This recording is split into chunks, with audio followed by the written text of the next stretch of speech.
afternoon, all the students. Today we will see the the next part of the unit number 5, that is a seismic retrofitting.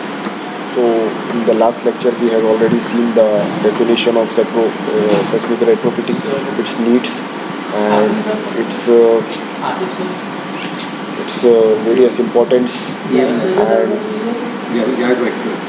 various types. Today we will see the various retrofitting techniques, conventional and non-conventional methods, comparative study of the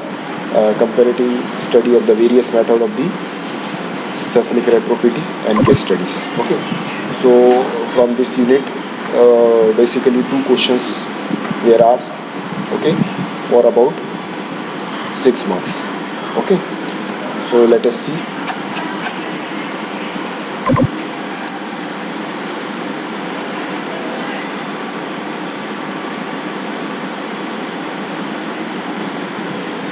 So conventional and non-conventional method. The first part is a surface treatment. So under surface treatment, it is nothing but a common method which is largely developed through the experience. Since this approach of the retrofitting covers the surface of the masonry wall, and sometimes it is not suitable for the historical building and architectural value. So the recent method in the category are introduced below. So under the surface treatment, the subcategories are the bamboo band retrofitting techniques. So if you see the figure number 1 here, the bamboo band mesh are prepared, okay, and these are applied on the existing structure as a retrofittings. Okay, so under this techniques, it is a very simple technique which is to be understood and applied by the layman without any prior spatial expertise. So bamboo band mesh retrofitting techniques enhance the seismic capacity of the adobe masonry building significantly, and this retrofitting system consists of vertical and horizontal bamboo used as an external reinforcing system. Okay, so this is the important part. Then the first bamboo band mesh prepare on the square grid in the way that one band cross over the another in a different layer and subsequent crossing point. So this process was quite similar to the basket weave and a straw placed at approximately 200 mm pitch. Holes can also be prepared by drilling the walls, and this prepared the mesh is then installed on both outside and inside of the wall and wrapped around the corner of the house. So the inside and outside meshes are connected by the polypropylene string, that is PP string, which were passed through the holes. So this is a typical example of a bamboo band retrofitting techniques. The second and suitable technique is a shotcrete. So this name you already aware about this word, that is shotcrete is nothing but a covering method of a masonry wall which is reinforced by the mesh of the bar and with spray concrete. Okay, so this method of the retrofitting is more convenient and less costly as compared to the other methods, and in this case the thickness of the shotcrete layer can also be adapted to the seismic demand. In general, overlaying the thickness is at least 60 mm.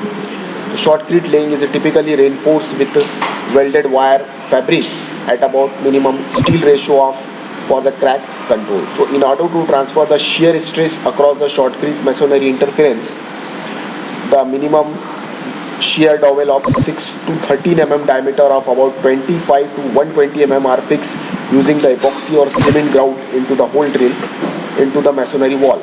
So this method also involves the removal of the wedges of brick and subsequently fill the voids with the pneumatically applied concretes. Okay, so this is a typical arrangement of a shotcrete methods. Then next is a fiber reinforced polymers. So this technique is most commonly and in demand.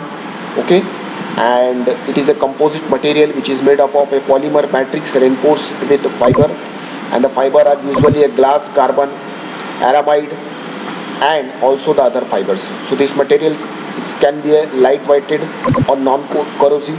Applying the FRP method to the URM wall increase both in plane and out of plane strength of wall. Okay, then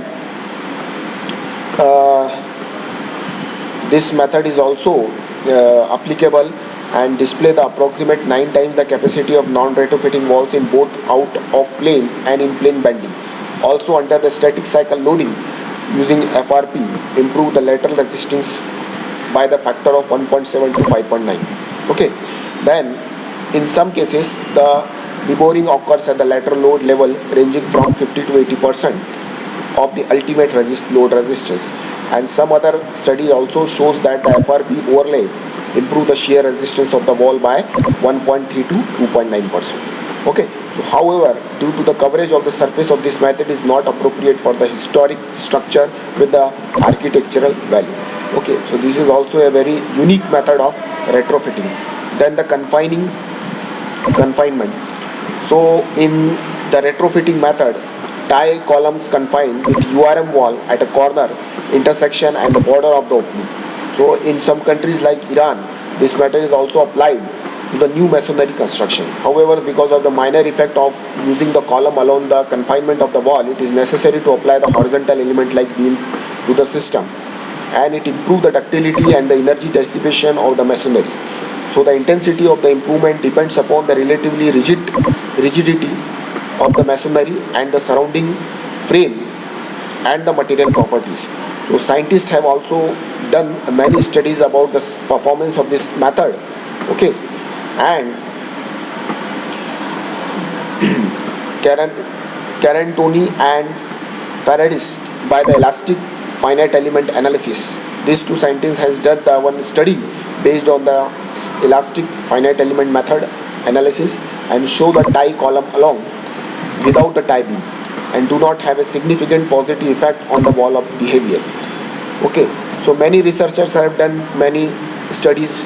Okay, based on the experimental work, they have suggested the performance of this confinement and how this confinement can make more better in a wall. Okay, so these are the some typical confinement approach, okay, which can be applied to the masonry structures. Okay, then next is a injection method. So injection method is also improved system of retrofitting techniques. So in this case, the injection into the masonry wall the injection material can be injected continuously via the low pressure packers, and which are in offset arrangement in the form of grids. So in this manner, the faulty joint can also be well capillarized and poured, and the hole cavities in the bricks are filled with injection material. So this method is not affected the surface of the wall. So this method is popular for the historical buildings with the special architectural features. So this technique is very useful for the purpose of improving the compressive and the shear strength of the URM walls by restoring the initial stiffness. However, when the injections were applied to some part of the building, then it proved that any partial increase of the structure strength is not dangerous for other parts of the whole wall. So for multi-weight masonry walls, injection grout can be empty into the collar joints and enhance the composite actions between the adjacents. Okay, then for injection, the epoxy resin, this is one of the most as a refiller material, can be used for relatively small cracks which is less than 2 mm wide, while cement based grout is considered as a more appropriate for filling the large cracks. Okay, then based on the compressive strength criteria, this method of retrofitting can also be consist of drilling the hole, then washing of the crack and hole with water, injecting of water from top to bottom of the wall, then injection of the grout with injection pressure of less than 10 to 10 psi. Okay, so this is a typical arrangement which is shown. So we can directly inject the needle at the required place where the retrofitting is required in the form of grouting. Okay, so we can directly approach to the affected area and can provide the suitable solution for the same. Then the last part of this topic is the comparative study of the various method and case study. Okay, so whatever the theoretical aspect of the seismic retrofitting that we have seen in last two lectures, so this is what we call it as a summary of the same. So here in the first column the various methods are enlisted, whereas their advantages and disadvantages are shown, okay, as per the suitability of the structure. First is a bamboo band.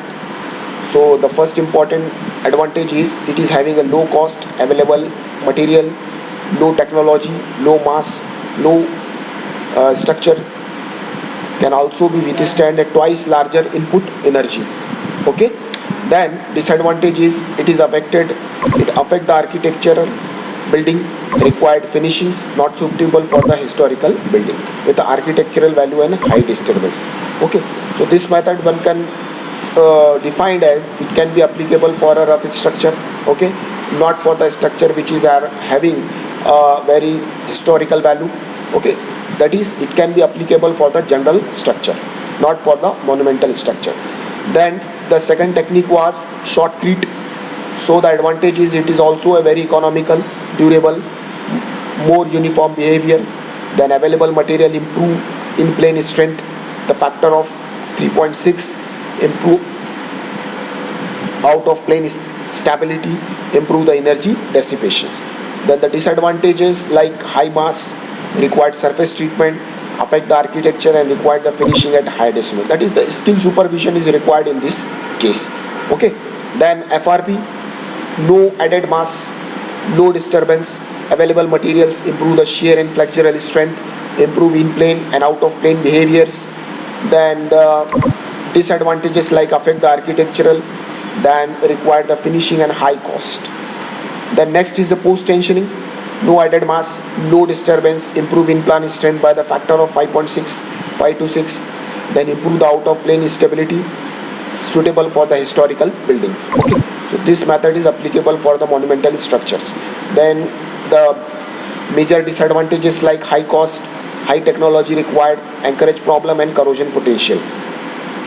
Then confinement, the advantages like preventing the disintegration, improve in plane in deformability, improve out of plane stability, improve the ductility and energy dissipations. Then the disadvantages like high disturbance, high cost, require the demolition of the walls, affect the architectures. Then the center core method, which is having the advantages like no added of mass, low disturbance, improve the in plane strength, efficiency. The factor can also be improved by 2 to 3% and improve the out of plane stability, and it also improve the flexural as well as the shear resistance of the structure, suitable for the historical building. Then some of the disadvantages like high cost, high technology required, create zones with a varying stiffness. Then injective methods, it is also a very simple method. The advantages like no added masses, available materials, low cost disturbance, low cost, and can restore the initial stiffness, improper shear and compressive strength. Then the disadvantages like no significant increase in the lateral resistance. Then epoxy creates the zones with a varying stiffness and strength. Okay, so basically the two questions is always asked in this type of the topic of the seismic retrofitting. Okay, and you have to solve one theory questions in this unit. Okay, and each questions will carry 6 marks. So for getting the good marks, I would likely to recommend you that kindly draw the diagram, or you can explain your theoretical concept based on the diagram with a suitable examples and step-by-step procedures. Okay, so we will start the next unit, that is unit number 6, that is the base isolation of the building, in our next lecture. Okay, thank you for your kind attention. Thank you.